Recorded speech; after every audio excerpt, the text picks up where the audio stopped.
ఎక్కడో ఆ ప్రజల్లోకి వెళ్ళడంలో, ఆ అవేర్నెస్ కల్పించడంలో కొంత గ్యాప్స్ ఉన్నాయనే మాట ఒప్పుకుంటారా? కనీసం చేస్తున్న పనన్నా చెప్పుకోలేకపోవడంలో ఎక్కడ ఇబ్బంది వస్తుంది? నమస్కారం సార్. నమస్తే. మీకు అలాగే ఎమ్మెల్యే గారికి, బాలకోట గారికి, ఏమేమి వీక్షకులందరూ కూడా శుభోదయం. సార్, అది చంద్రబాబు నాయుడు గారు అలా చెప్పారో నాకు అర్థం కాదు, కానీ గత నెల 2వ తారీఖు నుంచి ఇప్పటి వరకు కూడా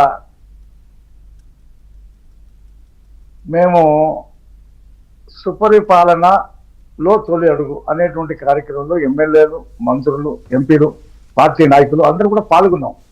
ఆన్లైన్లో ప్రతి ఇంటికి వెళ్ళి వాళ్ళకి ఏ పథకాలు వస్తున్నాయి, ఏ పథకాలు రావట్లేదు, ఏ కావాలి అన్నీ కూడా నమోదు చేశాం. ఆన్లైన్ ఉంటేనే వెళ్ళాం. ఆన్లైన్ ఒకసారి సర్వర్ డౌన్ అయితే ఆపేసాం. 1 కోటి కుటుంబాలకు పైన కలిసాం. అంటే మా సార్కి 1 కోటి కుటుంబాలని ప్రత్యక్షంగా కలిసారా? కలిసామండి. 1 కోటి కుటుంబాలని ప్రత్యక్షంగా కలిసాం. నేను రోజు తిరుగుతున్నాను సార్. 2వ తారీఖు నేనే కాదు, అందరం తిరుగుతున్నాం. అది షెడ్యూల్ ఇచ్చారు పార్టీ ఆఫీస్ నుంచి మాకు. వాళ్ళు ఎక్కడ తిరిగారు, ఫోటోలు పెట్టండి. కార్యకర్తల విషయంలో కంప్లైంట్ చెప్పలేదు ముఖ్యమంత్రి. మంత్రులు, ఎమ్మెల్యేలు కూడా తిరుగుతున్నారు సార్. వాళ్ళకు కూడా ప్రోగ్రామ్ ఇచ్చారు, వాళ్ళు కూడా తిరుగుతున్నారు. అయితే ముఖ్యమంత్రికి ఆయన ఈ జగన్మోహన్ రెడ్డి అండ్ బ్యాచ్ ఏదైతే ఉందో వాళ్ళు చేస్తున్నటువంటి దుష్ప్రచారాన్ని తిప్పి కొట్టలేకపోతున్నారు మంత్రులు అనేటువంటి ఒక అసంతృప్తి ఆయనకు ఆ విషయంలో. ఇంకా సమర్థవంతంగా తిప్పికొట్టాలి అనేటువంటిది ముఖ్యమంత్రి భావనలా నాకు కనిపించింది. అయితే ఇక్కడ విషయం సార్, ఈ 2025 ఇది ఒక మంచి శకునం ఇచ్చినటువంటి సంవత్సరం ప్రజలకి. మీరు గెలిచారనా? మీరు గెలిచి ఏడాది అయిందనా? కాదు, మహిళలకి ఉచిత బస్సు, అలాగే రైతులకి అన్నదాత సుఖీభవ, అలాగే చేనేత కార్మికులకి 200 యూనిట్ ఇంటికి ఉచితం, 500 యూనిట్లు ఇది విద్యుత్ మగ్గాలకి ఉచితమైనటువంటి ఇస్తున్నటువంటి పరిస్థితి. మళ్ళీ వాళ్ళ ఖాతాల్లో కొంత డబ్బు 20,000 రూపాయలు వేసేటువంటి పరిస్థితి. ఇది కాకుండా మీరు చూడండి, నిన్న ముఖ్యమంత్రి గారు ఒక విషయం చెప్పారు. మనం ఉచిత బస్సు ఇస్తే దాని ప్రభావం ఆటోల మీద పడుతుంది. ఆ ఆటో డ్రైవర్లతో మంత్రులు మీరు అందరూ కూడా మీ నియోజకవర్గాల్లో పిలవండి, వాళ్ళందరినీ పిలిచి వాళ్ళతో మనోహర్ ప్రస్తావించారులే. మంత్రి మనోహర్ వీళ్ళతో ముందు మాట్లాడి, ఎందుకంటే తెలంగాణలో అదే సమస్య వచ్చింది. సో ముందు మాట్లాడినంటే అవును అది మంచి ఆలోచన, ఆ పని చేయండి అని చెప్పారు సీఎం. అదే ముఖ్యమంత్రి. అయితే వాళ్ళకు కూడా 15,000 రూపాయలు. అంటే ఇక్కడ నేను చాలా చోట్ల తిరిగాను కదా సార్, నాకు ఒక సమస్య చెప్పారు ఆటో డ్రైవర్లు. ఈ ఆటో ఓనర్లకు వేస్తున్నారు సార్, డ్రైవర్లు మేము కదా కష్టపడుతున్నాం, మాకు కదా లాస్ అవుతుంది, అది ఆ డబ్బులు ఏదో మాకు డ్రైవర్లకు వేస్తే మాకు ఉపయోగం ఉంటుందని చెప్పేసి చెప్పారు. అది నాకు సమంజసం కూడా అనిపించింది.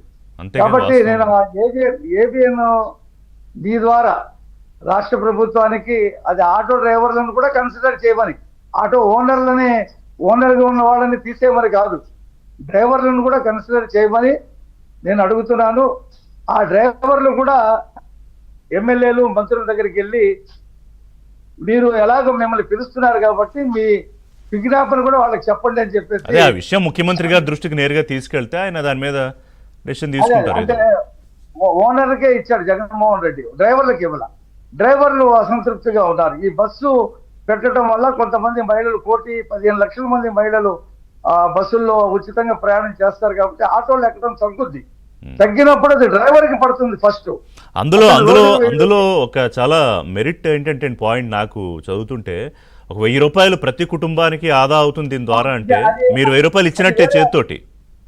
అవును, 1,000 రూపాయలు ఖచ్చితంగా వర్కింగ్ ఉమెన్ కి, కూలీనాలి చేసుకునేటువంటి మహిళలకి, కంపెనీల్లో పనిచేసేటువంటి మహిళలకి, షాపుల్లో పనిచేసేటువంటి మహిళలకి, ఇలా ఇళ్లల్లో పనిచేసేటువంటి మహిళలు ఉచితంగా ఈ బస్సులో ప్రయాణం చేస్తారు. వాళ్ళు ఖచ్చితంగా 1,000 రూపాయలు ఆదా అవుతుంది. ఇది కూడా ఒక ఆదా పథకమే. కాబట్టి ఆర్టీసీకి కూడా ప్రతి సంవత్సరం 245 కోట్ల రూపాయలు ప్రతి నెల 200 కోట్ల రూపాయల నష్టం జరుగుతుంది కాబట్టి ప్రభుత్వం ఆర్టీసీకి కూడా ఇస్తుంది. ఆర్టీసీ కూడా బలోపేతమైంది తెలంగాణలో. ఇప్పుడు నాకు ఒకటి కాబట్టి- చెప్పండి రఫీ గారు, ఒక విషయం మాట్లాడుకుని బ్రేక్కి వెళ్దాం, తర్వాత యామిని గారు మాట్లాడతారు. ఇప్పుడు ఇన్ని పథకాలకి మీరు బహుశా స్టడీ చేస్తారు కదా యాజ్ ఎ అనలిస్ట్ ఆల్సో, మీరు అసలు ఈ ఖర్చు ఎంత అవుతోంది, ఎట్లా దానికి రెవెన్యూస్ ఎక్కడి నుంచి వస్తున్నాయి? ఎందుకంటే మనం అనుకున్నాం అసలు ఏమీ లేని చోట నుంచి ఖాళీ డబ్బా నుంచి మనం దులిపి మొదలుపెట్టిన పరిస్థితి కదా ఏడాది నుంచి. దానికి ఎక్కడి నుంచి వస్తున్నాయి నిధులు, ఎక్కడి నుంచి వస్తున్నాయి? ఈ ప్రశ్న అంటే ఉంటుంది ప్రజల్లో. ఇక దీనికి రెండు పాయింట్లు ఉన్నాయి సార్. ఆ, ఒకటి ఏంటంటే జగన్మోహన్ రెడ్డి హయాంలో కేంద్ర మ్యాచింగ్ గ్రాంట్ తో వచ్చేటువంటి కేంద్ర పథకాలను 94 పథకాలను ఆపేశారు. ఓకే. కేంద్రంతో డబ్బులు రాలేదు అసలు. ఎందుకు ఇది కట్టలేకపోయాడు. మేమేం చేసాం, 84 పథకాలని మళ్ళీ రిజిస్టర్ చేశాం. దాంతో కేంద్రం నుంచి మాకు డబ్బులు బాగా వచ్చింది. దాంతో అనేక పథకాలు అమలు చేస్తా ఉన్నాం. ఎగ్జాంపుల్ అండి, జల్ జీవన్ మిషన్, ఇంటింటికి తాగునీరు అందించేటువంటి పథకం, అది ఆపేశాడు. ఓ 2,000 కోట్లు ఎంతో తీసుకున్నాడు, ఆ తర్వాత ఆపేశాడు. ఇవాళ 21,000 కోట్ల రూపాయలు ఆ పథకం ద్వారా ఆంధ్రప్రదేశ్ ప్రభుత్వానికి వచ్చినాయి. ప్రతి ఇంటికి, ఎక్కడ మన్యంలో కూడా, పాడేరు ఆ ప్రాంతాల్లో కూడా మంచినీటి సరఫరాని అందించగలుగుతున్నాం. ఉమ్, అలాగే పంచాయతీలకు సంబంధించినటువంటి డబ్బుల్ని జగన్మోహన్ రెడ్డి పంచాయతీలకు ఇవ్వకుండా డైవర్ట్ చేసేసాడు. ఇవాళ పంచాయతీలకి డబ్బులు బ్రహ్మాండంగా వస్తూ ఉన్నాయి, గ్రామాల్లో పనులు జరుగుతూ ఉన్నాయి. అలాగే రోడ్లు కేంద్ర ప్రభుత్వం చాలా బాగా హెల్ప్ చేస్తుంది. కాబట్టి ఈ రకమైనటువంటి దీంతో మీరు చూడండి, లోకేష్ గారు నిన్న మొన్న ఒక స్టేట్మెంట్ ఇచ్చారు. ఉమ్, జిఎస్టి ఆదాయంలో ఆంధ్రప్రదేశ్ భారతదేశంలో 3వ స్థానానికి వెళ్ళింది. ఓకే. అంటే ఈ 1 సంవత్సరం కాలంలో వచ్చినటువంటి సంపద సృష్టి అంటే అదే. రకరకాల ట్యాక్సుల రూపంలో వచ్చేటువంటి సంపదని అంటే అది ఇప్పుడు జిఎస్టీ ప్రజలకి, ట్యాక్సెస్ ఆదాయం పెరిగిందంటే ప్రజల కొనుగోలు శక్తి పెరిగింది ఇనేవే. ఆ, సో దట్ కొనుగోలు శక్తి పెరిగింది, పరిశ్రమలు పెరిగితేనే కదా. దారిలోకి వచ్చినాయి.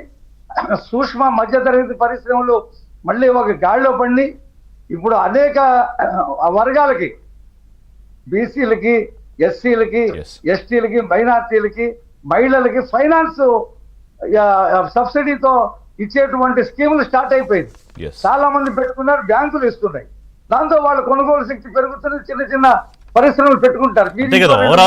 ఓవరాల్ గా జీవన విధానం అది కొంత మెరుగుపడితేనే ఈ కన్సంప్షన్ కెపాసిటీ పెరుగుతుంది.